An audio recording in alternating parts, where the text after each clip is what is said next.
Hi everyone.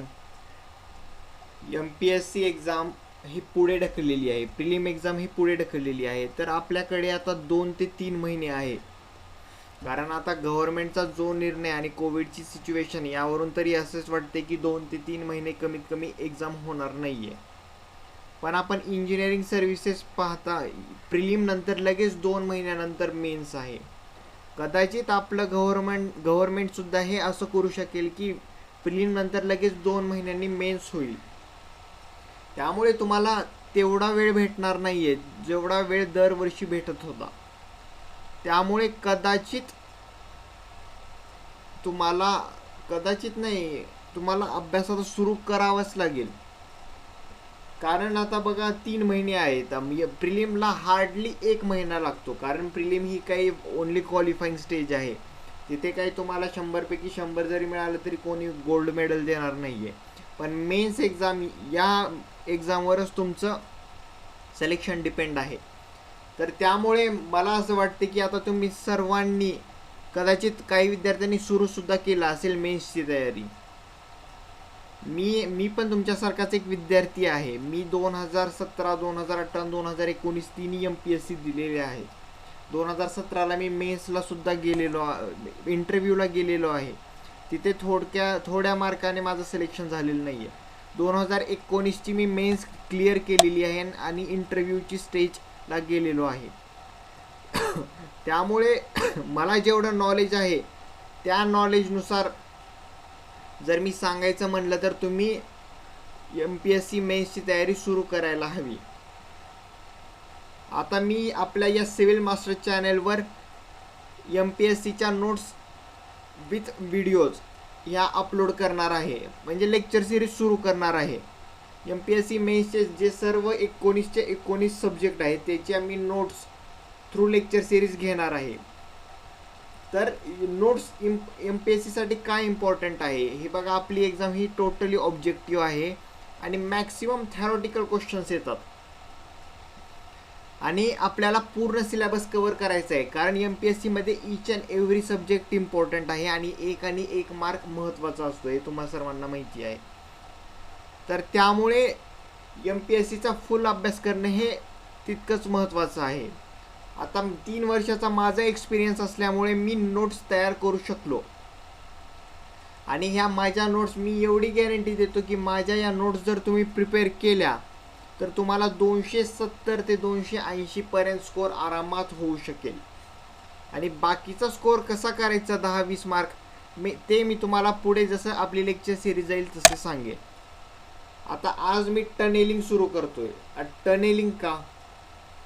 आपल्याला माहीत आहे टनेलिंग, इस्टिमेशन, कॉस्टिंग आणि ब्रिज हे MPSCच्या सर्वच विद्यार्थ्यांना माहिती आहे की हे 3 सब्जेक्ट नवीन आहेत. याबद्दल जास्त रिसोर्सेस पण अवेलेबल नाही आहेत आणि जास्त प्रिव्हियस इयर क्वेश्चन किंवा मल्टिपल चॉईस क्वेश्चनसुद्धा अवेलेबल नाही आहेत. त्यामुळे कदाचित हे सब्जेक्ट रँक डिसायडर ठरू शकतील. त्यामुळे हे सब्जेक्ट करणं तितकंच महत्त्वाचं आहे. कारण यावर जास्त कंटेंट अवेलेबल नाही आहे. त्यामुळे पेपर सेटर हे कोणत्याही टॉपिकवर क्वेश्चन फ्रेम करू शकतात. त्यामुळे मी हा टनेलिंग हा फर्स्ट आपला लेक्चर सिरीजसाठी निवडलेला आहे. तर आपण आता सुरू करूया. टनेलिंगच्या नोट्स लेक्चर 1 सुरू करूया. टनेलिंग हे मी 3 ते 4 लेक्चरमध्ये फिनिश करणार आहे. So let start. आता टनेल काय इम्पॉर्टंट आहे? आता मी तुम्हाला सांगितल्याप्रमाणे नवीन आहे. लिमिटेड क्वेश्चन्स अवेलेबल आहेत. स्कोप खूप जास्त आहे की नवीन टॉपिकवर नवीन क्वेश्चन्स येऊ शकतात. रँक डिसायडर आहे, पोस्ट डिसायडर आहे AEE साठी किंवा AE1 साठी. टोटल 18 मार्क कॅरी करतो. म्हणजे 9 क्वेश्चन येतात. 9 पैकी 8 तरी कमीत कमी जमले पाहिजेत तुम्हाला. कदाचित हा नवीन टॉपिक असल्यामुळे मे बी 9 पैकी 9 सर्वांना जमणार नाही. जर एखाद्याला जमले तर वेल अँड गुड. कारण यामध्ये तुम्ही जर चुका करत असाल, कारण तुम्हाला माहिती आहे सॉईल एन्व्हायरमेंट, सॉम, जिओटेक्निक, सॉम किंवा तुमचा स्ट्रक्चर हे सर्वच विद्यार्थी करतात. पण तुमचा फरक कुठं पडतो? ह्या सब्जेक्टमध्ये फरक पडतो. त्यामुळे हा सब्जेक्ट खूप महत्त्वाचा आहे. आणि MPSC मध्ये आपल्याला माहिती आहे 1 आणि 1 मार्क महत्त्वाचा असतो. सिलेबस स्कॅटर्ड आहे, म्हणजे सिलेबस हा आपल्याला माहीत नाही की MPSC कोणत्या सब्जेक्टमधून कोणत्या बुकमधून क्वेश्चन फ्रेम करते.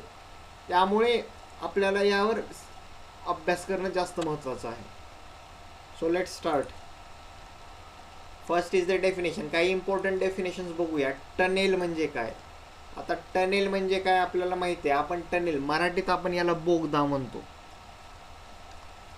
आता आपण स्टँडर्ड डेफिनेशन बघूया. It is an artificial underground passage.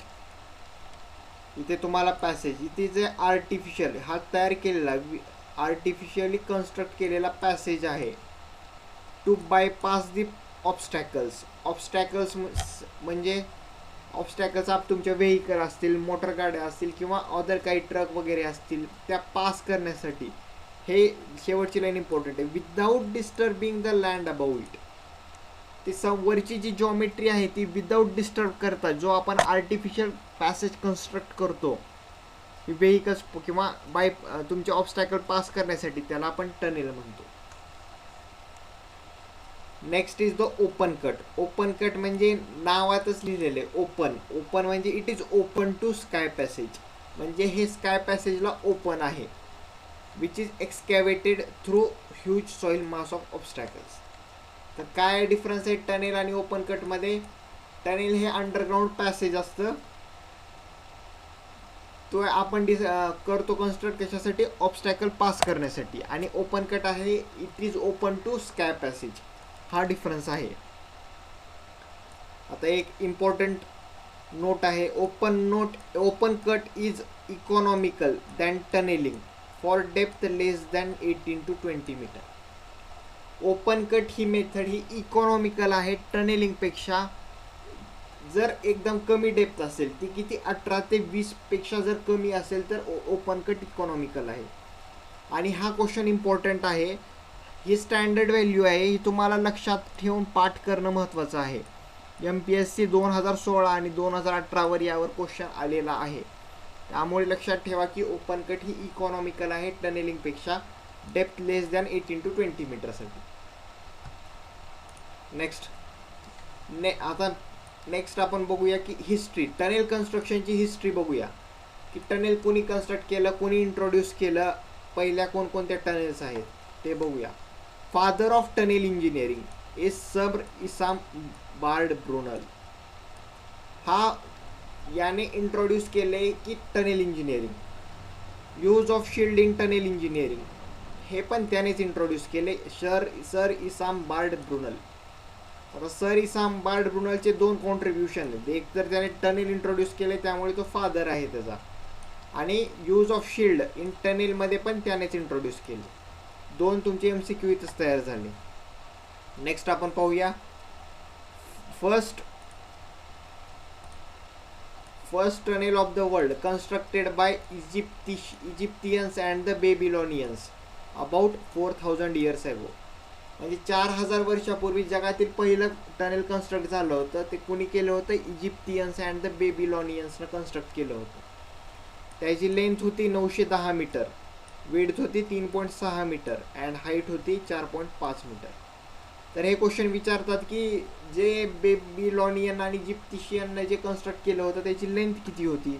तर हे तुम्हाला पाठ करणं महत्त्वाचं आहे. पहिला railway tunnel 1949. First underground railway tunnel great Britain. First highway tunnel Hungary. First navigation France. And the first Roman tunnel कुणी कन्स्ट्रक्ट केला? Emperor Claudius.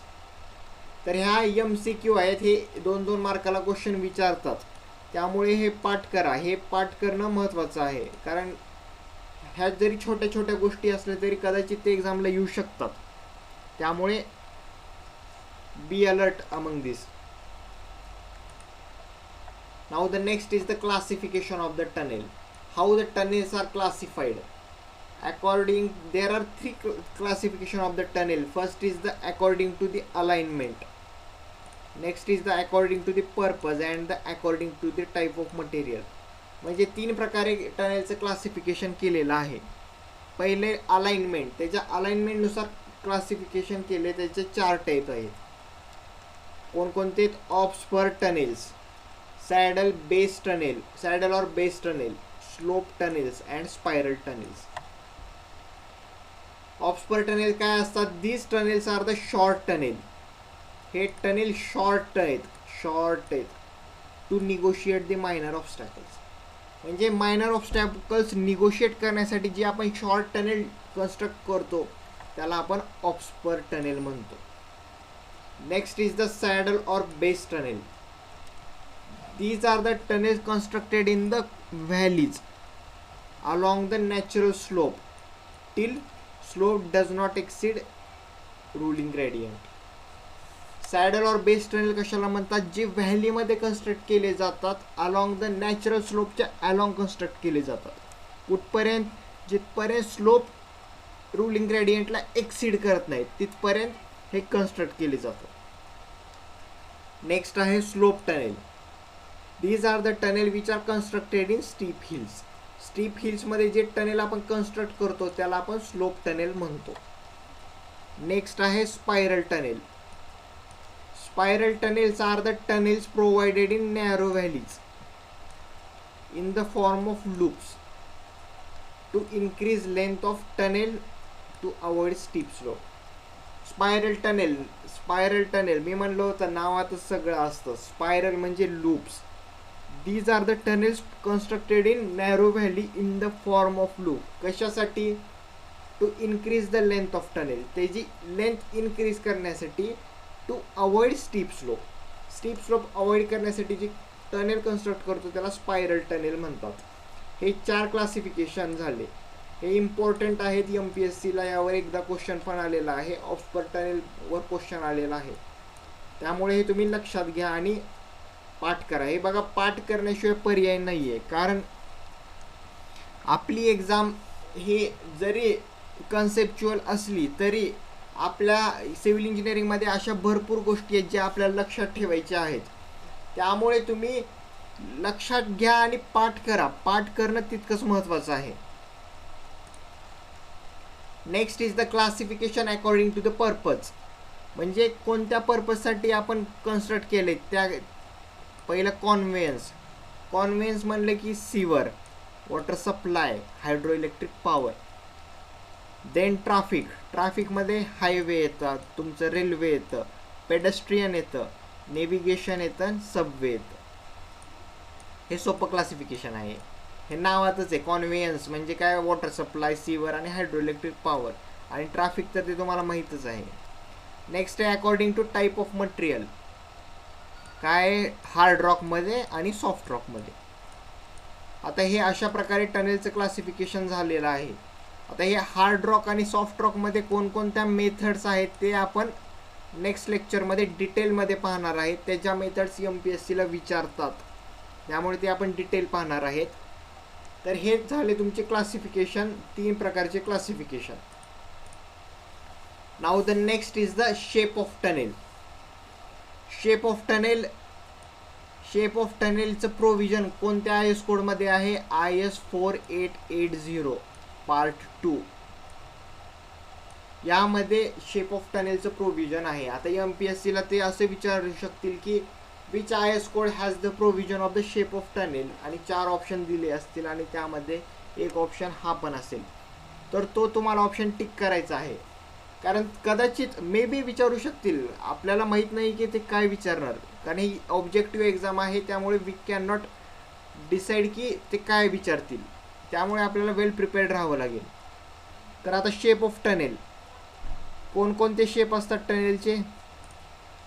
डी सेक्शन आणि सेगमेंटल रूफ सेक्शन. डी सेक्शनलाच आपण सेगमेंटल रूफ सेक्शन. आता इथे डायग्राममध्ये तुम्हाला दिसते D section. D सारखं दिसतं म्हणून ह्याला डी सेक्शन म्हणतो. आणि सेगमेंटल रूफ का म्हणतो? कारण ह्याचं रूफ जर तुम्ही पाहिलं तर सेगमेंट सारखं रूफ आहे, त्यामुळे आपण सेगमेंटल रूफ म्हणतो. तर ह्याचा यूज काय? हे कुठे कन्स्ट्रक्ट करतं हे सेक्शन? रॉक स्ट्राटामध्ये डी सेक्शन किंवा सेगमेंटल रूफ सेक्शन आपण कन्स्ट्रक्ट करतो. आता याची रिस्क ऑफ फेल्युअर असते कुठं? From loose or unstable soil condition. Where tunnel lining is practically non existent. जिथे टनेल लाइनिंग प्रॅक्टिकली म्हणजे एक्झिस्टंटच नाही आहे. आता टनेल लाइनिंग म्हणजे काय, इथली जी तुम्हाला हे बार दिसतात हे टनेल लाइनिंग झाली, ह्याला टनेल लाइनिंग म्हणतात. टनेल लाइनिंग जिथे एक्झिस्टंट म्हणजे नाही आहे तिथे रिस्क ऑफ फेल्युअर आहे. कोणत्या सॉइलमध्ये, लूज आणि अनस्टेबल सॉइल कंडिशनमध्ये. आर्च रूफ आहे, स्ट्रेट साईड्स आहेत. हे बघा इथे हे स्ट्रेट साईड्स आहेत, तुम्हाला स्ट्रेट साईड्स आहेत, स्ट्रेट एकदम स्ट्रेट साईड्स आहेत आणि आर्चड रूफ आहे. नेक्स्ट काय आहे, vertical side with flat floor. हे बघा आत्ताच पाहिलं आपण, व्हर्टिकल साईड्स आणि फ्लोअर कसा फ्लॅट आहे. नंतर काय इथे आता काय करतं, जेव्हा लोड ह्यावर कॅरी होतो, काय कसं होतो कॅरी, पहिल्यांदा हे कॅरी करतं, रूफ लोड कॅरी करतं आणि ते ट्रान्सफर करतं ह्या साईड्सला, ट्रान्सफर करतं. एकदम सिंपल मेकॅनिझम आहे. पहिल्यांदा रूफ लोड कॅरी करतं आणि ते ट्रान्सफर करतं व्हर्टिकल साईड्सला. These are the sections which are used in subway or the navigation tunnels. Subway आणि नेव्हिगेशन टनेलमध्ये हे सेक्शन आपण यूज करतो. आता MPSCला 18-19ला विचारलेला हा क्वेश्चन आहे. तर आता जे क्वेश्चन विचारले आहे ते तर तुम्हाला नक्की करणं म्हणजे करणंच आहे, कारण MPSCला क्वेश्चन रिपीटसुद्धा होतात. त्यामुळे तुम्हाला हे करणं महत्त्वाचं आहे आणि शेप ऑफ टनेल हा इम्पॉर्टंट टॉपिक आहे. Now next section is the rectangular section. Rectangular section, इथे पहा रेक्टँग्युलर सेक्शन तुम्हाला दिसत असेल. रेक्टँग्युलर सेक्शनमध्ये कुठे कन्स्ट्रक्ट करतो आपण, हार्ड रॉक स्ट्राटामध्ये कन्स्ट्रक्ट करतो. इथे कॉन्क्रीट लाइनिंग आणि सिमेंट ग्राउटिंग तुम्हाला दिसत आहे. कॉस्टली आहे, डिफिकल्ट कन्स्ट्रक्शन ह्याचं डिफिकल्ट असतं आणि कॉस्टली पण आहे, कारण हा शेप कन्स्ट्रक्ट करणं rectangular shape which is very difficult, आणि त्यासाठी सिमेंट ग्राउटिंग आणि कॉन्क्रीट लाइनिंग पण खूप लागतं, त्यामुळे ते कॉस्टली आहे. Used in the pedestrian traffic, pedestrian ट्रॅफिकमध्ये यूज करतो. Now the next section is the circular, important section, circular section. आता सर्क्युलर सेक्शन इथे तुम्हाला डायग्राम दिसत असेल. सर्क्युलर सेक्शन सिमेंट ग्राउटिंग आणि कॉन्क्रीट लाइनिंग केलेलं आहे. It provides the greatest cross sectional area and list perimeter. ह्या सर्क्युलर सेक्शनची एक वैशिष्ट्य आहे की हे maximum cross sectional area circle आणि कमी पेरिमीटर देतं, त्यामुळे हे इकॉनॉमिकल पण आहे. Which is used for the non cohesive soil. Non cohesive म्हणजे कोहेशनलेस सॉइल. कोणता असं कोहेशनलेस, ग्रॅव्हल आणि सँड, यामध्ये हे यूज करतो आपण. And the tunnel driven by shield method. कुठे कुठे नॉन कोहेशनलेस सॉइलसाठी आणि टनेल जे आपण शिल्ड मेथडनं ड्राईव्ह करतो तिथे आपण हे सर्क्युलर सेक्शन यूज करतो. त्याचा यूज काय, carrying water as well as in सीवर्समध्ये पण यूज करतो. And these are not suitable for the concrete lining. हा पण क्वेश्चन विचारलेला आहे MPSCमध्ये, त्यामुळे तुम्ही हा वेल प्रिपेअर करा हे सर्क्युलर सेक्शन पण. नेक्स्ट इज द एक शेप्ड सेक्शन. एक शेप्ड सेक्शन म्हणलं की आपल्या डोक्यात एक येतं एन्व्हायरमेंट, आणि एन्व्हायरमेंट आलं की कॅरिंग सीवेज कॅरिंग करण्यासाठी आपण एक शेप्ड सेक्शन यूज करतो. ह्याचं काय वैशिष्ट्य, which gives the self cleansing velocity in dry weather फ्लोमध्ये हे सेल्फ क्लिन्झिंग वेलॉसिटी देतं एक शेप्ड सेक्शन. ह्याचा एक ड्रॉबॅक आहे की ह्याचा list cross sectional area plus point आहे की लिस्ट क्रॉस सेक्शनल एरिया असतो बॉटममध्ये, पण हे कन्स्ट्रक्शन हे डिफिकल्ट आहे.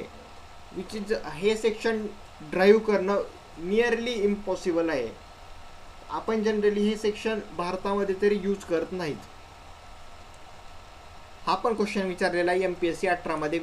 एक जोड्याला विचारला होता MPSC 18मध्ये, एक शेप्ड सेक्शन, सर्क्युलर सेक्शन, आणि त्यामध्ये ह्याचा ऑप्शन होता list cross section area at bottom, आणि याचा ऑप्शन होता provide greatest cross section area and list perimeter.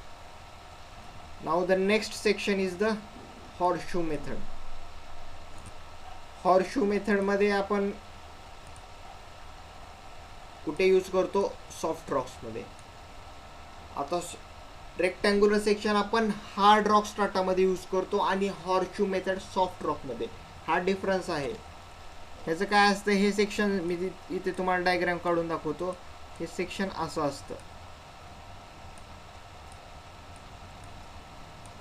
हे हॉर्सशू मेथडचं सेक्शन आहे. इथे फ्लोर एरिया, फ्लोर खालचा हे बघा फ्लॅट आहे.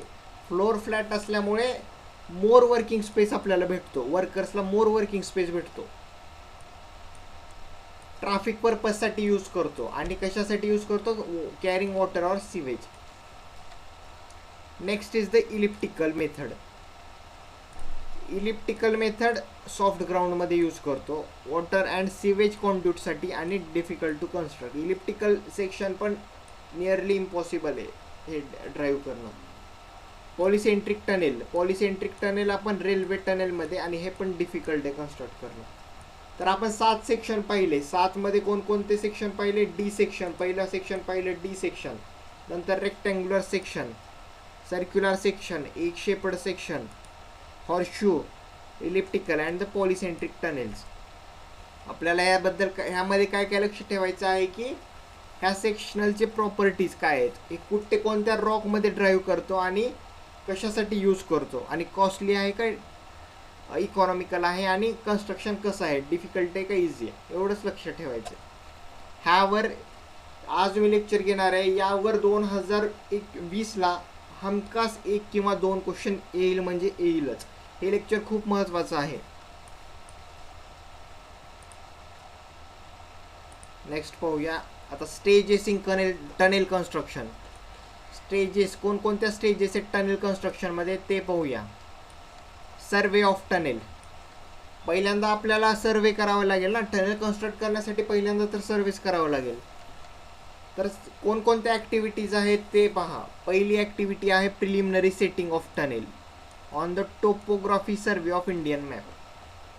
कोणतंही काही असेल, आपल्याला रेल्वे कन्स्ट्रक्ट करायचा, हायवे कन्स्ट्रक्ट करायचा असेल किंवा टनेल कन्स्ट्रक्ट करायचं असेल, एनिथिंग, आपल्याला पहिल्यांदा त्याची प्रिलिमिनरी सेटिंग, प्रिलिमिनरी सर्वे करावाच लागतो.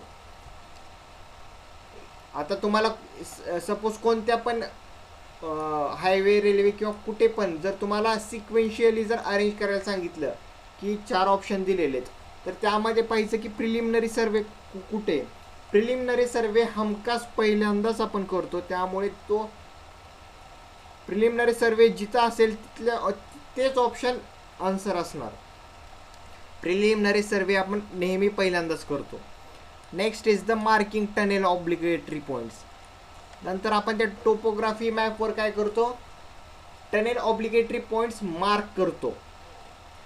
नेक्स्ट आहे ते मार्क केलेलं आहे त्यामध्ये लाईन ड्राईव्ह करतो. आणि शेवटला काय करतो, पोर्टल पॉईंट्स मार्क करतो with by concrete pillars on the ground. सोपं आहे, लक्षात ठेवा. पहिला आहे प्रिलिमिनरी सेटिंग करतो, नंतर ते ऑब्लिगेटरी पॉईंट्स त्या टोपोग्राफीवर मार्क करतो, त्यानंतर आहे त्यामध्ये लाईन ड्रॉ करतो, आणि शेवटला आहे की आपण पोर्टल पॉईंट्स मार्क करतो with concrete pillars on the ground. हा क्वेश्चन मी मुद्दामून घेतलेला आहे कारण हा क्वेश्चन MPSC 2016ला विचारलेला आहे.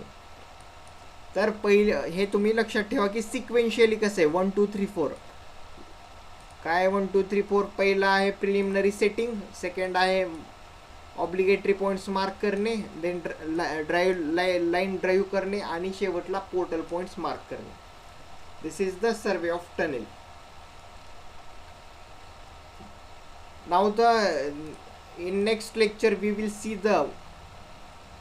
the other stages of the tunnel construction, like we will see the drilling काय असतं, त्याचे टाईप काय असतात, ब्लास्टिंग काय असतं, ते आपण नेक्स्ट लेक्चरमध्ये पाहूया. नंतर methods of the tunnel construction in soft rock, hard rock, ते पण पाहूया. इंटरेस्टिंग आहे आणि टनेलमध्ये एकदम सोपा टॉपिक आहे. विद्यार्थ्यांना कसं वाटतं की नवीन सब्जेक्ट असल्यामुळे इथे स्कोर होऊ शकत नाही, पण हा स्कोरिंग सब्जेक्ट आहे. जर तुम्ही व्यवस्थित प्रिपेअर केला तर 9 पैकी 8 किंवा 9 पैकी 9 सुद्धा क्वेश्चन जमू शकतात तुम्हाला. एकदम इंटरेस्टिंग टॉपिक आहे. आणि याचे जे प्रिव्हियस इयर क्वेश्चन्स आहेत त्याचे लेक्चर पण मी घेणार आहे, पण सर्वात पहिल्यांदा आपण नोट्स कंप्लीट करूया. तर आजच्या लेक्चरसाठी हे सफिशियंट आहे. आता आपण नेक्स्ट लेक्चरमध्ये पाहूया की बाकीच्या गोष्टी काय आहेत. तोपर्यंत तुम्ही तुमचा अभ्यास व्यवस्थित चालूच ठेवा आणि सिव्हिल मास्टर्स या चॅनलला सबस्क्राईब करा. यूट्यूबवर आहे आपलं चॅनल आणि टेलिग्रामवर पण आहे. मी डिस्क्रिप्शन बॉक्समध्ये लिंक देतो, ते पण तिथे पण जॉईन व्हा. ही जी PPT आहे मी त्या टेलिग्राम चॅनलवर अपलोड करत जाईल. चला तर अभ्यास करा. थँक्यू.